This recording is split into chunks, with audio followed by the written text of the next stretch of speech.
Felipe Romero Sánchez. Gracias, Rosendo. Un abrazo, don Álvaro, en la distancia.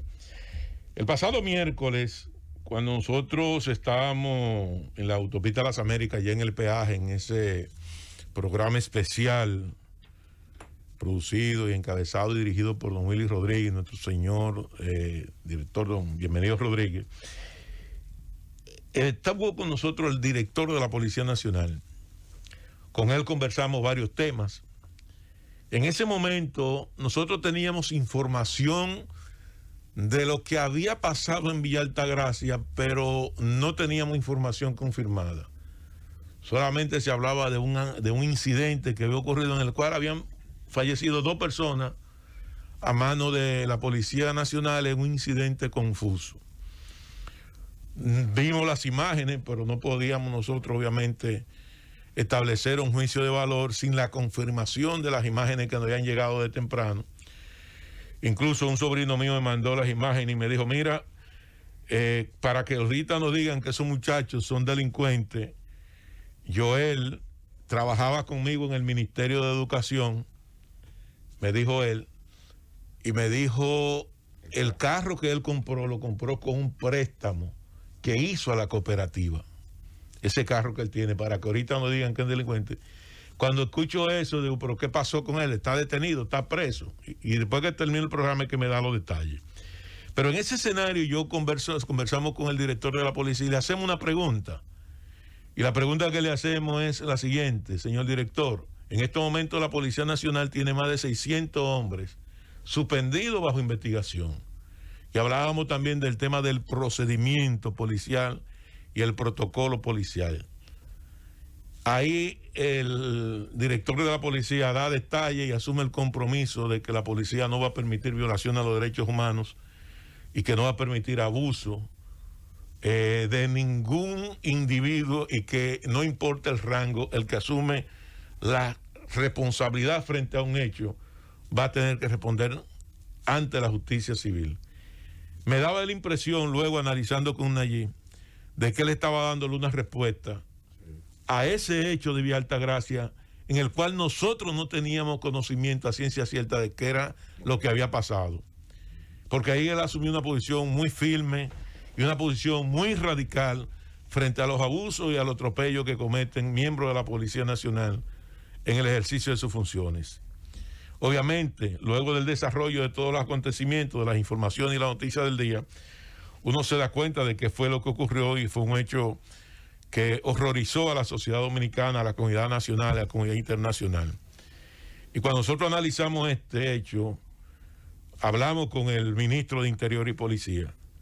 Y el ministro de Interior y Policía nos dice, este es un hecho que nosotros no solamente lamentamos, sino que lloramos con el pueblo dominicano. Y esto nos obliga a nosotros a tener que acelerar la reforma de la Policía Nacional. Queríamos hacer una reforma mucho más gradual, una reforma menos traumática, pero este hecho nos obliga a nosotros a acelerar esta reforma policial. Yo creo que en estos momentos el presidente Luis Abinader tiene el liderazgo en sus manos, tiene el Congreso en sus manos, y en estos momentos el presidente Luis Abinader tiene el apoyo moral del pueblo dominicano para desarrollar la reforma policial que necesita la sociedad dominicana de cara a los nuevos tiempos.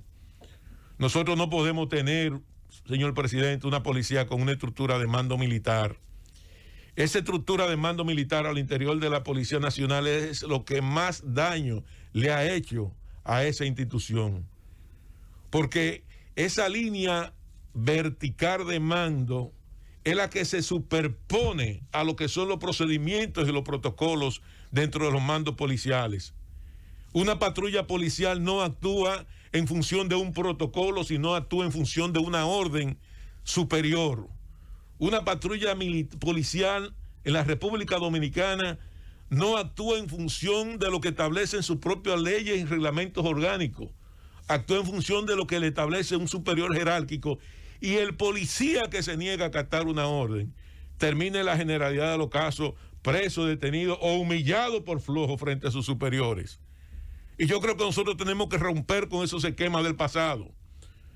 Ya la sociedad dominicana de hoy no es la sociedad dominicana del siglo pasado. Nosotros tenemos que apuntalar hacia una sociedad y a un Estado de derecho donde el ciudadano no se sienta acosado ni sienta que la policía sea su enemigo, sino que la policía forme parte de la sociedad misma. A veces la policía se queja y dice, bueno, es que los ciudadanos ampañan a los delincuentes. El problema es que entre la policía y el delincuente hay una línea tan fina que el ciudadano común no permite percibir cuando hace una denuncia, si el mismo policía es que va a ir donde el delincuente a decirle, mira, fulano te está calentando y me vino aquí y puso una querella en contra tuya. Yo recuerdo, Felipe, hace muchos años, un caso que ocurrió en Samaná, de que una persona había sido atracada por un delincuente. Bueno, y esa persona se apersonó al destacamento de la policía de Samaná.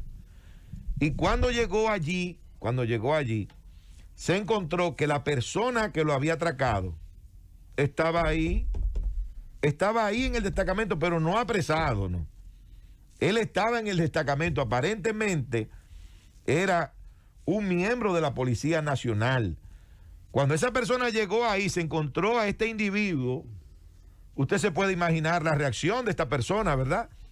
Salió prácticamente huyendo del lugar, horrorizada, al ver que quien la había atracado era un miembro de la Policía Nacional, y eso lo encontró ahí en ese destacamento, lo más normal, como si nada. Entonces, por ejemplo, ¿qué hace un policía en la calle?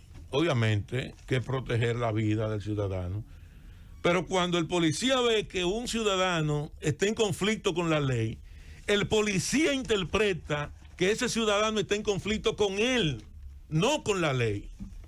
Entonces asume un problema de carácter de tipo personal frente al individuo que está en conflicto con la ley, como si se tratase de que ese ciudadano está en conflicto con él, y asume entonces un comportamiento personal frente al individuo que está en conflicto con la ley.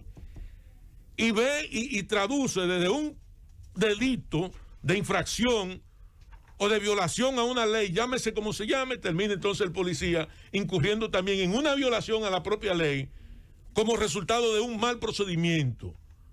Agarran a un individuo y ya ven a ese individuo como un delincuente. Y si no lo ven como un delincuente, lo ven como un enemigo. Y por eso una acción de esa naturaleza, como lo que ocurrió en Villa Altagracia. Y cuando se hacía el comentario ahorita, Julieta, que Julieta decía, bueno, que el tema era que yo digo, bueno, es que cualquiera, no importa que en ese momento estuviera pasando por ahí, pudiera estar pasando por ahí el jefe de la policía en ese vehículo, hubiese estado pasando por ahí el ministro de la Fuerza Armada en ese vehículo. Y le iban a tirar. Y lo iban a matar. Eso es así. No, perdón, pero hay algo en lo que yo insisto, que soy el único que lo ha tratado. Eso no es ningún mérito, sino que me puse a darle mente a las cosas y caí en eso. Ay, concho, mira. En primer lugar, fueron 7 hombres armados a los que se les dio órdenes de apresar a 2 personas dentro de un vehículo. 7, incluyendo un mayor, un capitán, un teniente, un sargento mayor. La guerra, estamos hablando de la Tercera Guerra Mundial. Entonces, para apresar a esas 2 personas, por un lado. Por otro lado, la orden no era apresarlos. La orden entonces, supuestamente, era matarlos, porque ahí no hubo nada para los fines de apresamiento. Ahí no hubo absolutamente ninguna manifestación. Y por otro lado, yo insisto en lo que, bueno, no se habla de eso. El otro carro, ¿dónde está? ¿Verdad? El carro confundido. El carro blanco igual al carro blanco de los pobres y víctimas. ¿Dónde está? ¿Quiénes lo manejaban, lo ocupaban? ¿Por qué se dio una orden tan fuerte no contra estos pobres protestantes, sino contra lo del otro carro? ¿Quiénes son? Que se le mandaron 7 hombres armados. ¿Pues quiénes son? Ahora, ¿dónde está ese carro? ¿Quién es el dueño? Se apresó a esto, o se apresó no, se tiroteó a estos. Oye, el otro no se le dio seguimiento, ni en ese momento ni nunca. Jamás se ha vuelto a hablar del otro carro. Y eso es lo que a mí, no que me preocupa, sino que me intriga, me hace pensar de que no encuentro respuesta para eso. Y tiene necesariamente, don Álvaro, esa persona, la policía tiene que buscarlo y apresarlo porque su vida sigue corriendo peligro. Si había una orden de disparar en contra de ellos y no le tocó, su vida continúa corriendo peligro. ¿Qué cosa tan grande hicieron estos individuos de que había una orden para que la policía o ese comandante de policía en ese puesto de Villa Altagracia diera la orden de ejecutarlos? El testimonio de estos jóvenes sobrevivientes así lo indican. No nos dieron chance ni siquiera a bajar el cristal del vehículo, simplemente detuvieron el vehículo y dispararon directamente frente a las personas que estaban ahí. Y cuando el joven que recibe el primer impacto de bala en el cuello, de acuerdo al testimonio de uno de los jóvenes que estaba detrás de él, que observa que observa que él se desmaya, pisa el acelerador con el desmayo, el vehículo continúa y ahí entonces continúa la ráfaga de tiros. O sea, ¿de quién es que estamos hablando? ¿Quiénes son estos individuos, como usted bien señala? Y yo creo que ese es el santo grial de la investigación y por eso el Ministerio Público tiene que ir más allá de estos simples policías.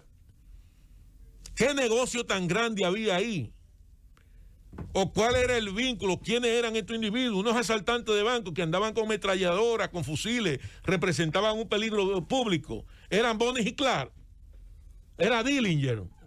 ¿O era quiénes? Los delincuentes más peligrosos que Al Capone. Yo no entiendo. Y la policía tiene que concluir con estas investigaciones porque todo el mundo sabe en Villa Altagracia lo que en Villa Altagracia estaba ocurriendo y estaba pasando. Pero vamos a suponer, Felipe, que sean los delincuentes que andan buscando. Pero si esos delincuentes no hicieron frente a la autoridad, no sacaron un arma de fuego, no apuntaron a un policía, no mostraron resistencia a un posible arresto, entonces no había la necesidad de ametrallarlos. Bueno, ahí es que está el detalle. O sea, para ti no había necesidad de ametrallarlo. Pero que para quien dio la orden había una necesidad de silenciarlo. Bueno, sí. Ahí es que está el detalle. Ese es el poder que una reforma policial tiene que tirar por el suelo. El poder de un individuo de disponer de la vida de otros. De esas ejecuciones sumarias que se hacen aquí ante la mirada indiferente de la sociedad y que solamente reaccionamos a veces cuando ocurren hechos tan lamentables como lo que ocurrió el pasado martes en la noche. De eso es que se trata. Y yo creo que el presidente de la República tiene una oportunidad extraordinaria y va a contar con el apoyo completo de la sociedad dominicana. Nosotros tenemos que romper con esa estructura militarista que tiene la Policía Nacional. El problema no es el rango que usted tenga en un puesto, el problema es la función que usted desempeñe. Y nosotros tenemos que apuntalar aquí a una policía investigativa y a una policía científica y una policía preventiva, todo amparado en una sola sombrilla. Y que los ascensos se hagan en función de los méritos que acumule cada oficial investigador sobre un hecho determinado. Porque ahí hay oficiales investigadores buenos que han desarrollado una pericia independientemente de la tecnología y que han desarrollado una pericia investigativa extraordinaria y que usted no puede sustraerse de esa capacidad que tienen esos oficiales investigadores dentro de la Policía Nacional. Pero los métodos hay que cambiarlos. Nosotros no podemos continuar con una policía que no domine en lo más mínimo el protocolo, que no sepa identificar el concepto de lo que es la proporcionalidad de la fuerza. Una cosa es que un individuo contrarreste un arresto armado y otra cosa es un individuo desarmado que después que usted lo tiene sometido bajo la obediencia, usted saca una pistola y le rompe el cráneo a cachazo limpio como uno observa a veces en las redes sociales y en los videos que se publican. O, por ejemplo, un procedimiento para someter a la obediencia a una persona enajenada mental, como ese video que está circulando recientemente ahí en las Américas, de que para someter a ese individuo no hay un protocolo que el policía que está ahí sepa cómo someterlo, sino que tienen prácticamente que abalanzarle un vehículo encima para poder someterlo a la obediencia a una persona con problemas y trastornos mentales.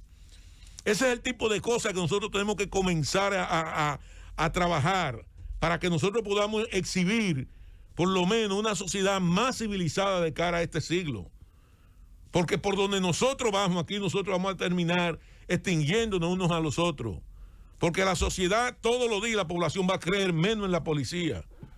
Y cuando un policía para a una persona, no lo va a respetar nunca, porque el respeto se gana. No, y muchas veces, Felipe, a usted lo detiene una patrulla policial en la noche o hasta, qué sé yo, a cualquier hora del día. Y en vez de usted sentirse seguro, la gente lo que hace muchas veces es que se asusta. Eso es así, ¿eh? Cuando debería ser lo contrario, debería sentirse protegido, debería sentirse seguro de estar al lado, ¿verdad?, de una patrulla policial, pero a veces uno no sabe cuál es el comportamiento de algunos, porque hay que decirlo, de algunos miembros de la Policía Nacional. Pero es que debe de haber un también filtro. habría que agregar, Nayib, habría que agregar esto, el irrespeto de algunos, tú señalas, de algunos con la Policía Nacional, el irrespeto a la autoridad, el irrespeto a la disciplina policial, el irrespeto a lo que ese policía, esos policías representan. Aquí hemos estado viendo delincuentes con palos detrás de un policía, el policía con una ametralladora, con un palo para matarlo, porque es que lo que aquí hemos visto elementos con un cuchillo caerle atrás a los policías montarse en su vehículo y salir huyendo para que no los maten, porque si ellos todos se defienden y matan al otro, se joden ellos. ¿Tú entiendes? Aquí hay lo que tú dices, ¿verdad?, de que la policía no debe representar peligro, no debe representar miedo, sino protección.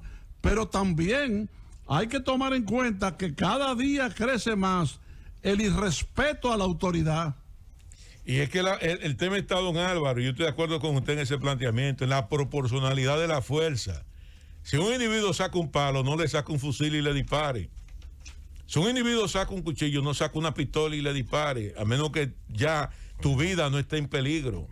El problema está en la proporcionalidad de la fuerza, que eso es un elemento fundamental en cualquier cuerpo policial del mundo. ¿Qué dice Rosendo de eso? En Estados Unidos, por ejemplo, Rosendo, una persona que saca un cuchillo a un policía. La proporcionalidad de la fuerza. No, pero perdón, yo quiero escuchar a Rosendo. Si el policía siente que su vida está en peligro, ya eso es diferente. Él elimina a la persona que está tratando de eliminarlo. Entonces, pero eso es Y diferente. tiene la autoridad pero para eso lo planteé yo y lo dije yo. Perdóname, brevemente, Felipe, hablando de lo que señala Rosendo, que sabe más que nosotros, de esa actitud, mira, y que me corrija Rosendo, no importa, lo acepto. Un policía, una patrulla, para a un vehículo, un individuo, ¿verdad? Ese individuo, el policía ve algo sospechoso, tiene su revólver en la mano, lo que sea, y ese individuo va y abre la caja, abre la puertecilla que está a la derecha, que hay documentos. Dice, usted verá que yo tengo mis documentos al día, sin que el policía se lo haya pedido, sin que haya coordinado eso, y va y abre la gavetica y le dan un balazo, porque cree que va a sacar de ahí un arma de fuego. ¿No es así, Rosendo? Claro, don Álvaro, porque cuando el policía le detiene, la orden que le da es colocar sus manos visibles sobre el timón de manejar. Si usted hace cualquier otra acción que el policía pueda entender que usted va a poner su vida en peligro, el policía va a reaccionar. Eso es así. Ahora, déjeme decirle algo, don Álvaro. Esto va a comenzar a cambiar en Estados Unidos. Por ejemplo, en Nueva York, el Departamento de Policía de la ciudad de Nueva York está asumiendo nuevas regulaciones. Se está dando la situación de que, por ejemplo, un oficial de la policía de Nueva York, hablo de ese caso porque es el que conozco, interviene en una acción contra un ciudadano. Si luego ese ciudadano es demandado o el departamento de ese ciudadano se le ocurre que puede demandar al departamento de policía por la acción de ese oficial, porque entiende que se abusó de él, por ejemplo, el departamento de policía está delegando la responsabilidad personalmente en el oficial que actuó. Y entonces el ciudadano puede demandar en las cortes directamente al oficial, no al departamento de policía, porque el departamento de policía está retirando ese apoyo. Y esto va a redundar en que muchos oficiales, y de hecho ya está ocurriendo, don Álvaro, muchos oficiales a veces prefieren no actuar cuando observan una actividad criminal en las calles de Nueva York. Eso indica que hay un Estado de Derecho. Y si tú sientes violado tu derecho, tú puedes recurrir a la corte. Ahora, ve aquí y demanda a un policía o demanda a la Policía Nacional por abuso. Que vaya esa familia de ahí, de esos muchachos que mataron ahí en Villa Altagracia, a demandar a la Policía Nacional a una corte aquí, a ver cuál es la ganancia de causa que va a tener. O que vaya a demandar a esos dementes que dispararon más de 30 cartuchos de balas en contra de ellos, a ver cuál va a ser la reacción de la corte. Porque tú estás hablando de un país donde hay un Estado de Derecho. Nosotros estamos en la construcción de un Estado de Derecho. Y por eso la necesidad de esta reforma policial. Aquí hubo un jefe de policía que contrarrestó a los delincuentes con delincuentes y reclutó un paquete de delincuentes y lo metió a la policía. Yo recuerdo, sí. Y a partir de ahí, la policía no ha servido jamás en la vida. Había uno famoso ahí en la zona de Villa Juana, Villa Consuelo, Villa María, Villa Agrícola.